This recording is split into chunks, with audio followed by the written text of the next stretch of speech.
नमस्कार साथियों, this is Nitin Bhardwaj और आज हम कॉम्पिटिटिव लेवल के इंग्लिश ग्रामर का पहला लेक्चर लेके आए हैं। ये हमारा पहला लेक्चर है, ठीक है। और इसमें हम पढ़ेंगे कुछ बेसिक और बेसिक से ही हम स्टार्ट करेंगे। जो पार्ट्स ऑफ स्पीच है उनका बेसिक से हम स्टार्ट करते हैं क्लास को। उससे पहले थोड़ी बहुत बातें कर लेते हैं कि ये जो इंग्लिश है ये एक लैंग्वेज है, कोई सब्जेक्ट नहीं है, ठीक है। तो लैंग्वेज जो होती है उसको सीरियल वाइज पढ़ना चाहिए। देखो मेरे पढ़ाने का जो तरीका है उसमें आपको रूल्स वगैरह जो है वो नहीं रटने पड़ेंगे अगर, लेकिन उसके लिए आपको स्टेप बाय स्टेप चलना पड़ेगा। फर्स्ट स्टेप जो बेसिक है, उसके बाद उसके रूल्स है, रूल्स के पीछे कॉन्सेप्ट है, और सबसे ज़्यादा इम्पोर्टेंट है कि किस कॉन्टेक्स्ट में वो बात कही गई, किस संदर्भ में वो बात कही गई। देखिए लैंग्वेज पे बेस्ड जब भी कोई क्वेश्चन पेपर होता है तो उसमें 50% अगर आप मान के चलो, ग्रामर पोर्शन की बात कर रहा हूँ, तो उसमें 50% ग्रामर है वो आपके रूल्स से क्लियर हो जाएगी। लेकिन जो बचा हुआ 50% है वो उसके लिए आपको कॉन्टेक्स्ट समझना पड़ेगा कि ये बात किस संदर्भ में कही गई है। अब लाइक क्लोज टेस्ट है, पैराग्राफ है, एसएससी लेवल के या बैंकिंग लेवल के, तो वहाँ पे क्या होता है, वहाँ पे कॉन्टेक्स्ट के अकॉर्डिंग ही आप क्वेश्चन को सोल्व कर पाते हो। हम ये रूल्स तो पढ़ लेते हैं और ये इसको स्किप कर देते हैं, इस पे मेहनत भी ज़्यादा करनी पड़ती है, तो आपका इस पोर्शन पे थोड़ा सा वर्क किया जाएगा। और जो रूल्स है उनके भी आपको लॉजिक बताए जाएंगे। देखिए रट्टाफिकेशन करना है, जैसे मान लीजिए आपके पास एक सेंटेंस है, each of the boys has done this work. मान लीजिए आपके पास ये एक सेंटेंस है, तो अगर आप इसको रूल्स वगैरह देखने जाओगे तो आपको बुक्स में लिखा हुआ मिलेगा कि ईच ऑफ के बाद नाउन प्लूरल आएगा, वर्ब सिंगुलर आएगी, और आप ऐसे रूल्स याद कर लोगे। या फिर मान लीजिए आपका एक सेंटेंस है, he along with his parents is going to market, ठीक है। तो ये आपको प्रोनाउन में मिलेगा और ये आपको सब्जेक्ट वर्ब एग्रीमेंट में मिलेगा। क्या होता है इसमें हमें समझाया जाएगा कि ईच ऑफ के बाद नाउन प्लूरल वर्ब सिंगुलर, या आइदर ऑफ के बाद noun plural verb singular, a number of के बाद अलग रूल, द नंबर ऑफ के बाद अलग रूल। तो इस तरह आप रूल्स पे रूल्स रटते हुए चले जाते हो। यहाँ पे आपको क्या मिलेगा, ही कि मतलब अगर वाक्य along with, besides, but, and, note इनसे जुड़ा हुआ हो तो जो वर्ब आएगी वो पहले वाले कर्ता के अकॉर्डिंग आएगी। इस टाइप का आपको रूल मिलेगा। तो अगर आप रूल्स रटते जाते हो, देखो 7200 रूल याद करने तो अलग बात है, लेकिन अगर रूल्स का आप लॉजिक समझते जा रहे हो धीरे धीरे कि इसका रूल क्या हो, इसका लॉजिक क्या है, क्यों आ रहा है यहाँ पे ये हैज, बॉयज होने के बाद भी हैज क्यों आ रहा है, या फिर यहाँ पे पेरेंट्स होने के बाद भी इज क्यों आ रहा है। अगर आप ये चीज़ें समझते जाओगे तो आपको रूल्स रटने नहीं पड़ेंगे, कॉन्सेप्ट बिल्ड होंगे। और आपको कुछ एक क्वेश्चन ऐसे होते हैं जिसमें कॉन्सेप्ट ही समझ जाओ तो आपको एक्सेप्शन नहीं समझने पड़ते। जैसे आपको कुछ रूल्स बता दिए जाएंगे, फिर उसके कुछ एक्सेप्शन कर दिए जाएंगे, उनको भी रट लो, ठीक है। तो ऐसा नहीं करना है आपको, कॉन्सेप्ट समझोगे तो आपको एक्सेप्शन अपने आप समझ में आएगा।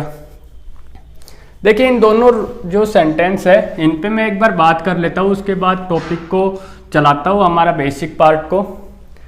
यहाँ पे क्या होता है कि एक सेंटेंस के अलग अलग पार्ट होते हैं, ठीक है, और उन पार्ट्स को हम बोलते हैं पार्ट्स ऑफ स्पीच।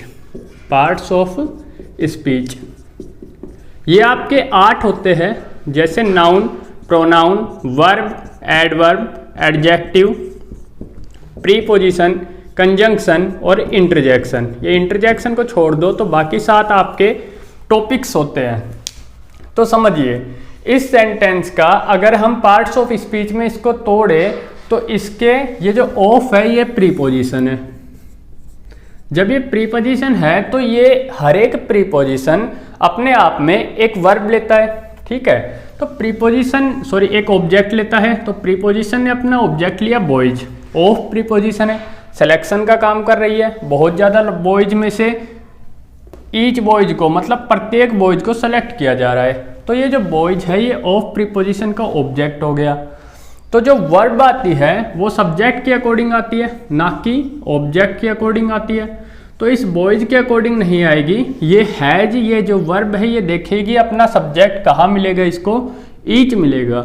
और ईच क्या है, एक प्रोनाउन है जो एक एक करने की बात करता है, प्रत्येक की बात करता है। तो इसलिए ईच के अकॉर्डिंग है जा रहा है, ठीक है। और इसी तरह आप जो ये either of, neither of, none of वगैरह वाले रूल है वो भी आप समझ जाओगे। ये जो सेंटेंस है इसमें भी सेम वही बात है। ये along with, in addition to, ये सब क्या काम करते हैं, ये यहाँ पे प्रीपोजिशन का ही काम करते हैं, ठीक है। प्रीपोजिशन का क्या काम होता है, एक चीज को दूसरी चीज से जोड़ना। तो ये जो पेरेंट्स है और ही है कि वह अपने पेरेंट्स के साथ गोइंग टू मार्केट।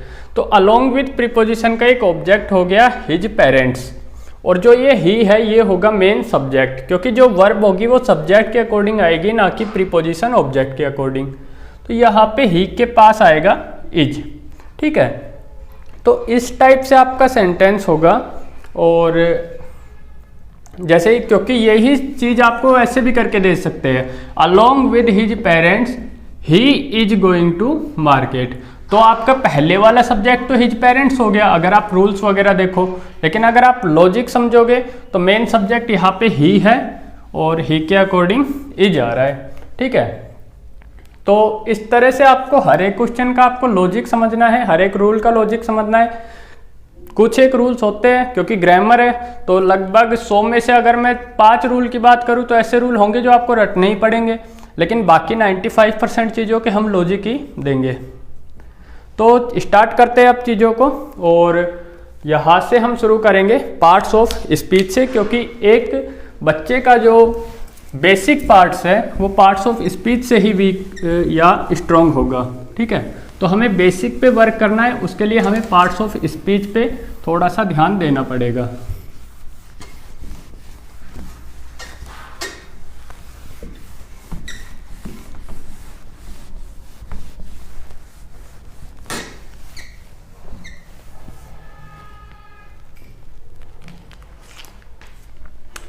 देखिए कोई भी सेंटेंस है, मान लीजिए एक सेंटेंस है Sachin pledge cricket with a very heavy bat. समझिए इस सेंटेंस को अगर हम ब्रेक कर देते हैं तो उसको हम बोलते हैं सेंटेंस ब्रेकिंग, और वहां से हम इसके पार्ट्स ऑफ स्पीच निकालेंगे। देखिए सबसे पहले आपको वर्ब देखनी है कि वर्ब क्या है। यहाँ पे प्ले, क्रिकेट खेलने का काम हो रहा है, और जो वर्ब को करता है, जो सब इस सेंटेंस का मेन आइडिया या सेंट्रल आइडिया है वो क्या है, सचिन। कि खेलने का काम कर कौन रहा है, या ये वर्ब किसके लिए आ रही है, सचिन के लिए। तो इसको हम बोलेंगे सब्जेक्ट, ठीक है, जिसके लिए वर्ब का यूज हो रहा है, या जो सेंटेंस का सेंट्रल आइडिया है उसको हम बोलते हैं सब्जेक्ट। और जो वर्ब है उससे व्हाट और हुम के अगर रिप्लाई कुछ आ रहे हैं, व्हाट और हुम के रिप्लाई अगर आपके पास आ रहे हैं तो वो होता है ऑब्जेक्ट। जैसे सचिन प्ले व्हाट, सचिन क्या खेल रहा है, क्रिकेट खेल रहा है, ठीक है। तो ये क्रिकेट यहाँ पे ऑब्जेक्ट है। विद यहाँ पे एक प्रीपोजिशन है, और सचिन किसके साथ खेल रहा है, ये विद का यूज हुआ है बैट के साथ, तो ये प्रीपोजिशन का ऑब्जेक्ट हो जाएगा, प्रीपोजिशन ऑब्जेक्ट। और कैसा बैट, देखो बैट की विशेषता बता रहा है कि कैसा बैट है, एक हैवी बैट है। तो जब कोई चीज इस नाउन या प्रोनाउन की, क्योंकि ऑब्जेक्ट है बैट है, ये यहाँ पे नाउन होगा, नाउन की विशेषता बता दे तो वो कहलाता है एडजेक्टिव। और जो चीज एडजेक्टिव की भी विशेषता बता दे, हैवी बैट है लेकिन कितना हैवी है, वेरी हैवी बैट, तो एडजेक्टिव की भी विशेषता बता दे वो एडवर्ब है, ठीक है। तो ऐसे आपके यहाँ पे सेंटेंस ब्रेकिंग होती है, वहाँ पे आपको इनको इन पार्ट्स ऑफ स्पीच में तोड़ना होता है। तो सबसे पहले हम बात करेंगे एक नाउन की, कि एक नाउन क्या होता है, ठीक है। नाउन टॉपिक नहीं है यहाँ पे, नाउन का बेसिक हम पढ़ रहे हैं, फिर प्रोनाउन का बेसिक होगा, ऐसे वर्ब, एडजेक्टिव, एडवर्ब का बेसिक होगा, उसके बाद नाउन टॉपिक को उठाएंगे। ठीक है, तो स्टार्टिंग में हम सिर्फ बेसिक पढ़ेंगे इन सब के, कुछ एक क्लास जो होंगी। देखिए क्योंकि आपको रूल्स वगैरह लॉजिक के साथ समझने हैं, तो उसके लिए आपको इनका बेसिक भी पता होना चाहिए, इसलिए स्टार्टिंग में हम इनका बेसिक देख रहे हैं। तो नाउन होता क्या है, देखिए ना, आपने सुना भी होगा, noun is a naming word, naming word. और नाम क्या होता है, नाम होता है किसी भी चीज की कोई आइडेंटिटी। ठीक है, आइडेंटिटी या फिर किसी भी चीज की कोई पहचान आपको हो तो वो उसके नाम से ही होती है, और जो उसका नाम होता है वो होता है नाउन। जैसे कोई भी XYZ चीज है जिसका कुछ नाम है तो वो नाउन कहलाती है। जैसे यहाँ पे ये मार्कर है, इसका एक नाम है। ठीक है, तो मार्कर हो गया नाउन, मार्कर हो गया एक यहाँ पे नाउन। लेकिन अगर हम मार्कर का भी एक जो बनाने वाली कंपनी है वो है कैमलिन, तो ये कैमलिन भी हो जाएगा नाउन, क्योंकि वो कंपनी का नाम ही है। ठीक है, तो इस टाइप से ये अलग अलग नाउन में हम इसे कैटेगराइज कर सकते हैं। तो नाउन के 5 टाइप्स भी होते हैं। ठीक है, 5 टाइप्स होते हैं, जिनमें होता है प्रॉपर, कॉमन, मटेरियल, कलेक्टिव और एब्स्ट्रैक्ट नाउन। ठीक है, तो ये सब हम पढ़ेंगे। नाउन का जो हम लेक्चर स्टार्ट करेंगे उसमें हम इन सब के बारे में पढ़ेंगे, और नाउन पे जो भी आपके रूल्स है वो रूल्स क्यों बने हैं। जैसे आपने पढ़ा होगा फर्नीचर, स्टेशनरी, ग्रीनरी, इन सब का यूज कभी भी प्लूरल में नहीं करते हैं। ठीक है, तो क्यों नहीं करते हैं, ऐसे लॉजिक हमें जानने हैं। तो उसके लिए नाउन चैप्टर जो होगा, जो कंप्लीट बेसिक हो जाने के बाद 6 या 7 लेक्चर के 3 या 4 लेक्चर के बाद नाउन का चैप्टर उठाएंगे, उसमें आपको ये कंप्लीट चीज़ें समझ में आ जाएंगी। ठीक है, कि नाउन के जो भी रूल होते हैं वो कैसे बनते हैं, क्यों बनते हैं, और ऐसे ही प्रोनाउन, नाउन। ठीक है, यहाँ पे हम सीखेंगे कि नाउन क्या होता है, एक आइडेंटिटी होता है। एक सेंटेंस में नाउन काम क्या क्या करता है, एक सेंटेंस में नाउन काम करता है उस वाक्य का सब्जेक्ट बनना या फिर ऑब्जेक्ट बनना। ठीक है, तो नाउन के 2 काम होते हैं, सब्जेक्ट और ऑब्जेक्ट बनना। लेकिन अगर देखें तो हर एक प्रीपोजिशन का एक ऑब्जेक्ट होता है, हर एक प्रीपोजिशन का भी एक ऑब्जेक्ट होता है। तो क्योंकि वो ऑब्जेक्ट है तो मतलब हर प्रीपोजिशन के बाद एक नाउन का यूज होगा। ठीक है, हर प्रीपोजिशन के बाद एक नाउन का यूज होगा। उसके बाद एक हाईफाई टर्म है सब्जेक्ट कॉम्प्लीमेंट। अब ये क्या होता है, जो सब्जेक्ट को कॉम्प्लीमेंट कर दे, मतलब आई एम ए टीचर। ठीक है, आई एम ए टीचर, ये एक सेंटेंस है, हर सेंटेंस में कोई ना कोई मेन वर्ब तो होगी, आई एम ए टीचर। तो बिना मेन वर्ब के तो सेंटेंस हो नहीं सकता। और यहाँ आपको मेन वर्ब दिख रही है जी, दिख रही है, ये जो एम है ये यहाँ पे क्या है, मेन वर्ब है। क्यों है मेन वर्ब, हेल्पिंग वर्ब क्यों नहीं है, क्योंकि अगर एम हेल्पिंग वर्ब होता तो इसके साथ V1 + ing दिखता आपको।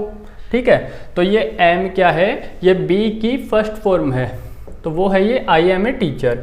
तो बता क्या रहे कि ये जो टीचर है यहाँ पे, ये क्या है, ये एक सब्जेक्ट कॉम्प्लीमेंट है। सब्जेक्ट को कॉम्प्लीमेंट किया है इसने, मतलब सब्जेक्ट के बारे में कुछ बताया है कि आई है और टीचर है, वो एक मतलब एक ही व्यक्ति है। आई एम ए टीचर मतलब आई और टीचर एक ही बंदा है। तो अगर मैं लिख दूँ I am a good, I am good, सिर्फ इतना लिख देता हूँ तो समझियो यहाँ पे ये टीचर है, ये सब्जेक्ट है, मतलब प्रीपोजिशन सब्जेक्ट कॉम्प्लीमेंट जो होता है वो नाउन बन सकता है। यहाँ पे ये गुड क्या है, गुड बॉय, गुड गर्ल, मतलब गुड जो होता है वो किसी की विशेषता बताता है। ठीक है, तो ये जो गुड है ये क्या होता है, ये एक एडजेक्टिव होता है। समझना, सब्जेक्ट कॉम्प्लीमेंट जो होता है वो नाउन भी हो सकता है और एडजेक्टिव भी हो सकता है। जरूरी नहीं कि अगर कोई सब्जेक्ट कॉम्प्लीमेंट है तो वो हमेशा नाउन ही हो। ठीक है, ये जो अगर तीनों चीजें हैं, सब्जेक्ट हो गया, ऑब्जेक्ट हो गया या प्रीपोजिशन ऑब्जेक्ट हो गया, ये तीनों हमेशा हमेशा ही नाउन होंगी। लेकिन जो सब्जेक्ट कॉम्प्लीमेंट है जरूरी नहीं वो हमेशा एक नाउन ही हो सकता है वो एक एडजेक्टिव भी हो जाए। ठीक है, तो नाउन के ये 3 काम होते हैं। अगर आपको एक सेंटेंस है उसमें कहीं भी आपको सब्जेक्ट मिल जाए या ऑब्जेक्ट मिल जाए या फिर प्रीपोजिशन ऑब्जेक्ट मिल जाए तो समझ लीजिए वो नाउन ही होगा। और नाउन की विशेषता क्या है, प्रॉपर नाउन को अगर छोड़ दे, जो काउंटेबल नाउन है मीन्स कॉमन नाउन है। ठीक है, अब ये हम आगे देखेंगे कि काउंटेबल अनकाउंटेबल क्या होता है और ये कॉमन मटेरियल कलेक्टिव ये क्या नाउन होती है। बेसिकली यहाँ पे आप समझ सकते हो कि जैसे सचिन है, इसका प्लूरल नहीं हो सकता तो ये अनकाउंटेबल नाउन है। क्रिकेट एक गेम का नाम है, गेम का प्लूरल हो सकता है गेम्स, लेकिन जब उसको हमने एक नाम दे दिया क्रिकेट तो ये भी एक प्रॉपर नाउन हो गया, अनकाउंटेबल है।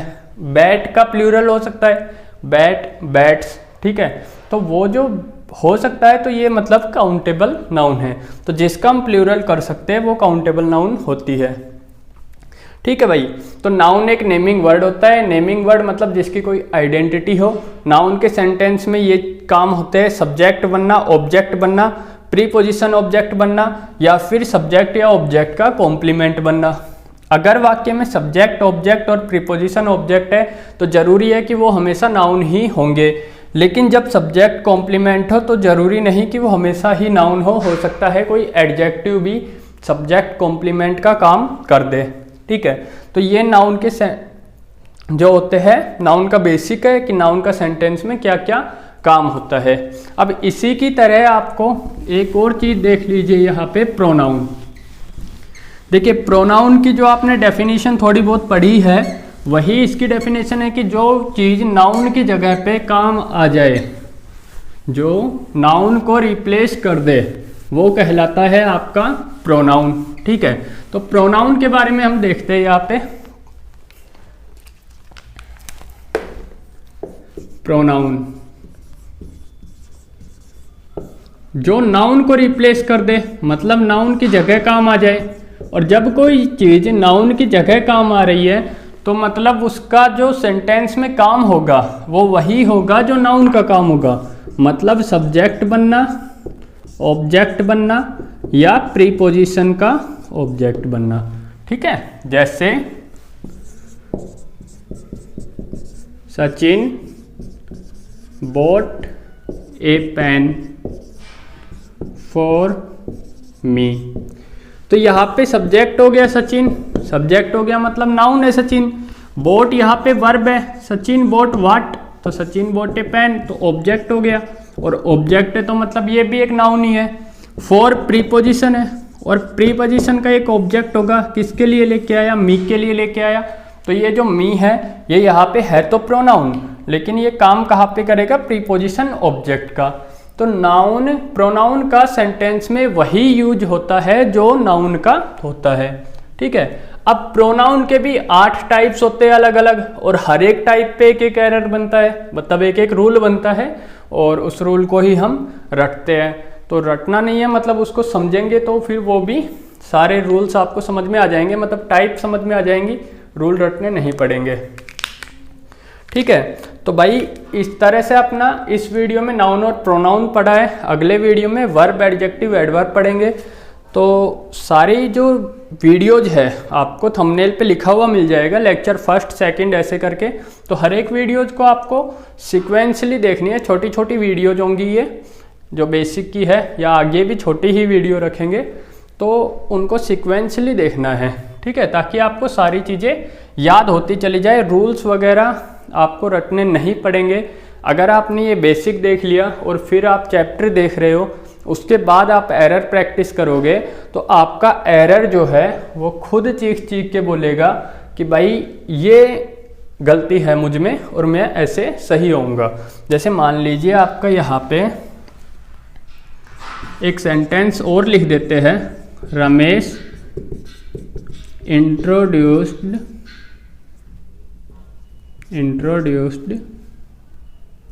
To his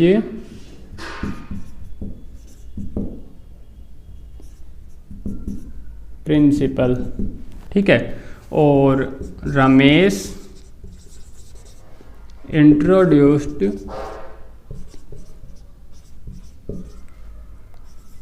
Suresh to his principal. देखिए एरर मिलेगा आपको यहाँ पे, ये काफ़ी अच्छा एरर है कि मतलब जो भी रूल वगैरह बनता है वो ऐसे बनता है कि इंट्रोड्यूस के बाद हमेशा सब्जेक्ट की रिफ्लेक्सिव फॉर्म का यूज करो। रमेश इंट्रोड्यूस तो इसके बाद हिमसेल्फ का यूज करो। लेकिन अगर आप ये रूल वगैरह रटने लग जाओगे, हिमसेल्फ है भाई, ठीक है, तो जैसे ही आप इन रूल्स को रटने लग जाओगे तो आप यहाँ भी वही चीज़ करोगे कि रमेश इंट्रोड्यूस्ड हिमसेल्फ, और आपका हो जाएगा ये सेंटेंस गलत, ठीक है। तो उसके लिए क्या आना चाहिए आपको, या तो रीडिंग आनी चाहिए या सेंटेंस की समझ होनी चाहिए, आपको कॉन्टेक्स्ट पता होना चाहिए, आपको ये पता होना चाहिए कि रिफ्लेक्सिव प्रोनाउन जो हमने रूल बनाया है ये क्यों बनाया है, या इन वर्ब्स के बाद रिफ्लेक्सिव का यूज करो, इन वर्ब्स के बाद रिफ्लेक्सिव का यूज ना करो।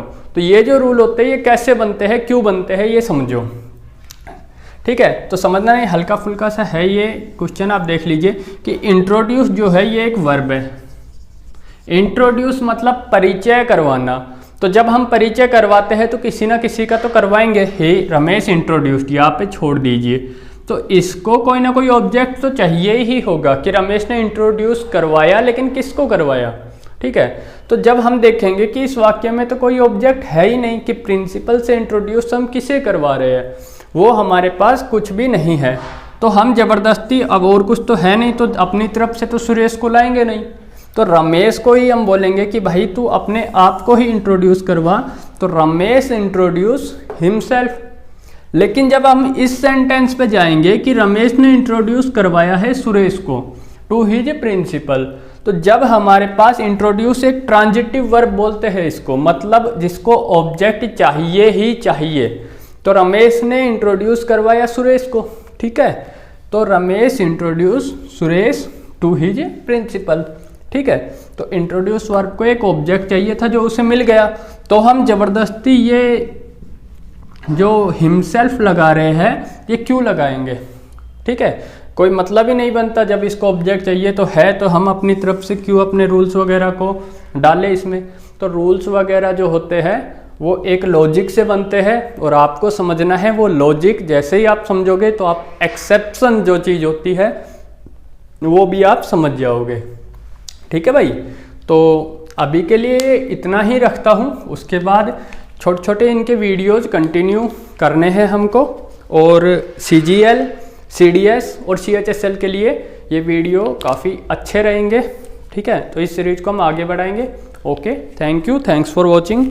नीचे वीडियो में प्लेलिस्ट का लिंक मिलेगा, उस प्लेलिस्ट पे आपको सारी वीडियोज एक साथ मिलेंगी, complete English course by Nitin Bhardwaj. उसमें आपको ये वीडियो सारी सीक्वेंसली मिलेंगी, तो आपको ये वीडियो 1 2 3 ऐसे करके एक के बाद एक देखनी है।